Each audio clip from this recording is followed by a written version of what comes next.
अगर मैं आपसे ये कहूँ कि खुद चार्ट आपको बता देगा कि आप एंट्री कहाँ करेंगे और आपका टारगेट कितना होना चाहिए, ये अगर आपको चार्ट बता दे या स्ट्रेटेजी बता दे तो कैसा रहेगा? आपको खुद मैनुअली मेहनत करने की जरूरत नहीं है।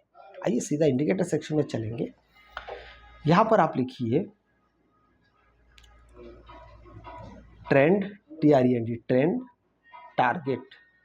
अब जैसे यहाँ पे ट्रेंड टारगेट लिखते हैं तो यहाँ पे देखिए कि इंडिकेटर आ गया है। इस जगह को आप जरा ध्यान से देखिए। अभी trend targets by algo alpha, इसको आप अपने चार्ट पे लगा लीजिए। अब जैसे आप लगाते हैं, अब देखिए आपके सामने एक बेहतरीन, बहुत बहुत बहुत ज़्यादा बेहतरीन एक इंडिकेटर यहाँ पे आया है। इसको हम और ज़्यादा बेहतर तरीके से समझ सकते हैं, जैसे मैं आपको बताता हूँ। देखिए ये जब लगातार नीचे नीचे की तरफ जा रहा है और फिर यहाँ पे ऊपर की तरफ जा रहा है और ये दोबारा यहाँ से सिग्नल मिला है और यहाँ पे आपको टारगेट्स दिए गए हैं, ये खुद चार्ट दे रहा है। इतना ही नहीं, आपको ये इंडिकेटर साथ में SL भी बता रहा है कि आपका स्टॉप लॉस कहाँ होना चाहिए। याद रखिए ये वाला इंडिकेटर पूरी तरीके से मुफ्त है। अब देखिए यहाँ से सिग्नल मिला, अब मार्केट धीरे धीरे धीरे धीरे नीचे आ रहा है और ये दो टारगेट्स तो पूरा कर चुका है। टारगेट 1 पूरा कर चुका है, टारगेट 2 भी पूरा कर चुका है। अब धीरे धीरे अगर नीचे आता है तो फिर मार्केट ये टारगेट 3 भी पूरा कर देगा। अब इतने आसानी से क्या हम एंट्री कर लेंगे? क्या नहीं, हम बहुत ज़्यादा गहन अध्ययन करेंगे। सिर्फ इंडिकेटर के बाय और सेल सिग्नल पे हम इसमें ध्यान नहीं देंगे, हम अपना भी बुद्धि लगाएंगे, प्राइस एक्शन के साथ काम करेंगे। अब यहाँ पे इंडिकेटर सेक्शन में आप और एक इंडिकेटर हमें ज़रूरत पड़ेगा, उसका नाम है two moving averages with zone colouring. ठीक है, अब ये वाला अगर इंडिकेटर देखते हैं, पहला वाला, ये पहला वाला इंडिकेटर देखिए, two moving averages with zone colouring. इसको हम पहले सिलेक्ट कर लेते हैं अपने चार्ट पे। अब देखिए इसके सेटिंग्स में हम जाएंगे और यहाँ पर हम लिखेंगे 15 और 25। जैसे 15 और 25 लिखते हैं और स्टाइल में आइए, सबसे नीचे यहाँ पे लेवल्स ऑन प्राइस है, इसको अनचेक कर रहे हैं। इसको अनचेक करने से यहाँ पे जो एक्स्ट्रा जो लेवल्स है वो सारे हट जाएगा। अब देखिए इसको जैसे आप अनचेक करते हैं तो वो हट गया। अब हमारे लिए किस प्रकार से ये काम करेगा, मैं थोड़ा सा आपको यहाँ पे दिखा देता हूँ। जैसे टाइम फ्रेम 1 मिनट का है, सिग्नल कहाँ पे मिला? यहाँ पे मिला। क्या हम यहाँ पे एंट्री करेंगे? नहीं करेंगे। हम यहाँ पे एंट्री इसलिए नहीं करेंगे कि जब तक प्राइस इस EMA को टच ना कर दे। ये जो टू मूविंग एवरेजेस है, जिसका वैल्यू हमने एक का 15 रखा है, दूसरे का 25 रखा है, इसको जब तक टच ना कर दे तब तक हम यहाँ पे एंटर नहीं करेंगे। दूसरा, हमारा स्टॉप लॉस बिल्कुल इसी कैंडल के पास ही होगा। ऐसा नहीं कि इस हमारा जो पहला वाला जो इंडिकेटर है, इसने तो आपको सिग्नल दिया है यहाँ पे स्टॉप लॉस का। कई बार मैंने ये देखा है कि ये अपने स्टॉप लॉस को सही तरीके से पकड़ता है, लेकिन अगर इस स्टॉप लॉस को हम रखते हैं तो ज़्यादातर ये होता है कि स्टॉप लॉस हमारा बहुत बड़ा हो जाता है। इसलिए बेहतर है कि आप अपने प्राइस एक्शन के अनुरूप ही अपने स्टॉप लॉस को रखिए ताकि आपका नुकसान कम हो। अब इस जगह से अगर हम चीज़ों को देखते हैं, यहाँ से हमारी एंट्री अगर बनती है, स्टॉप लॉस भी यहीं पे है। देखिए मार्केट पहले नीचे गया, फिर थोड़ा ऊपर आया, अब धीरे धीरे फिर से मार्केट नीचे जाने लगा। अब मार्केट लगातार नीचे जा रहा है, इसका मतलब आपका जो ट्रेंड है वो पूरी तरीके से सही है।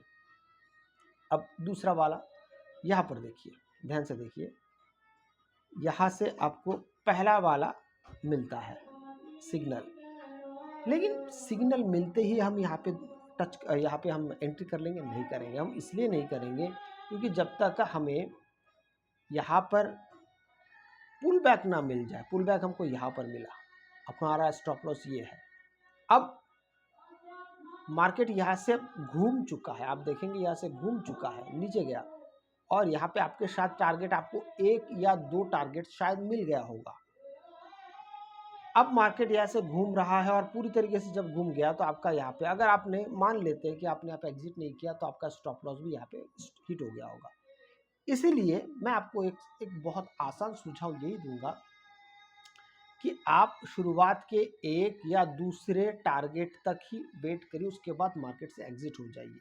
कई बार होता है कि हम तीनों टारगेट्स लेना चाहते हैं और उससे भी और ज़्यादा जाना चाहते हैं, तो हमारे स्टॉप लॉस जो बार बार हिट हो सकते हैं। इसलिए आप टारगेट 1 या टारगेट 2 तक भी अगर आप वेट कर जाते हैं, जैसे अगर मैं बताऊं, यहाँ से अगर आपने एंट्री की होती तो यहाँ पे टारगेट 1, यहाँ पे टारगेट 2 बहुत आसानी से मिल जाता, बहुत आसानी से मिलता है। तो आप यहाँ से बेहतरी तरीके से निकल सकते थे। मैं आपको और बताता हूँ कि किस तरीके से आपके लिए काम कर सकता था। जैसे ये रेड कलर आपको दिखाई दे रहा है, यहाँ से मार्केट ने अपना एक चाल चला था, ठीक है। यहाँ से चाल चला था, मतलब यहाँ पे सिग्नल आया था रेड साइड का, पुट साइड का, पर यहाँ पे ये ग्रीन चल रहा है, तो हम तब तक वेट करेंगे जब तक ये रेड नहीं हो जाता और फिर पुल बैक नहीं आता। अब इसको मैं थोड़ा सा अगर नज़दीक लेके जाऊँ तो हमें ये पता चलता है कि यहाँ से ये रेड होना शुरू हुआ, फिर मार्केट नीचे आया और यहाँ पे पुल बैक लिया। अब ये हमारे लिए स्टॉप लॉस का काम करेगा। हालांकि ये हिट नहीं होगा, क्योंकि उसको हिट करने के लिए 2 कैंडल्स की ज़रूरत पड़ेगी। तो आपका जो प्राइस एक्शन है वो बिल्कुल सही है। यहाँ से फिर मार्केट धीरे धीरे नीचे गया और काफ़ी बहुत बहुत बहुत नीचे तक गया है, लेकिन इतने लंबे समय तक आप वहाँ पे होल्ड नहीं कर सकते। क्यों नहीं कर सकते? कई बार मार्केट रिवर्स हो जाता है। तो सबसे बेहतर रहेगा कि आप शुरुआती दौर में आप टारगेट 1 और टारगेट 2 ये 2 ही के साथ रहे। समय के साथ फिर टारगेट 3 तक आप पहुँच सकते हैं और फिर अपने प्रॉफिट को आप थोड़ा सा वहाँ पे साथ साथ लेके अगर आप चल सकते हैं तो वो ज़्यादा बेहतर रहेगा। अब दोबारा फिर से अगर हम कॉल साइड की तरफ बात करते हैं, ये भी उसी तरीके से ही है। अब देखिए ये भी कुछ ऐसा ही है, यहाँ पे सीधा सीधा रेड कलर के कैंडल्स बन रहे हैं, मतलब ये हुआ कि यहाँ पे प्राइस एक्शन नहीं बना है। अब प्राइस एक्शन कुल मिला के यहाँ पे जाके बना है और यहाँ पे अगर हम स्टॉप लॉस दे देते तो हमें ये दिखाई देता है कि आपका यहाँ पे स्टॉप लॉस हिट हुआ कि नहीं हुआ। कैसे नहीं हुआ मैं आपको बताता हूँ। अगर प्राइस एक्शन को पूरी तरीके से अगर हम देखते हैं तो ये एक कैंडल आया है, पहले ये एक कैंडल, इसका विक यहाँ तक आया, ठीक है, इसको समझिए, इसका विक यहाँ तक आया, मतलब अभी इसके नीचे मार्केट को 2 कैंडल क्लोज करना पड़ेगा। ऐसा हुआ है क्या? नहीं, सिर्फ एक ही कैंडल क्लोज हुआ, फिर यहाँ से फिर दोबारा ऊपर चलता गया।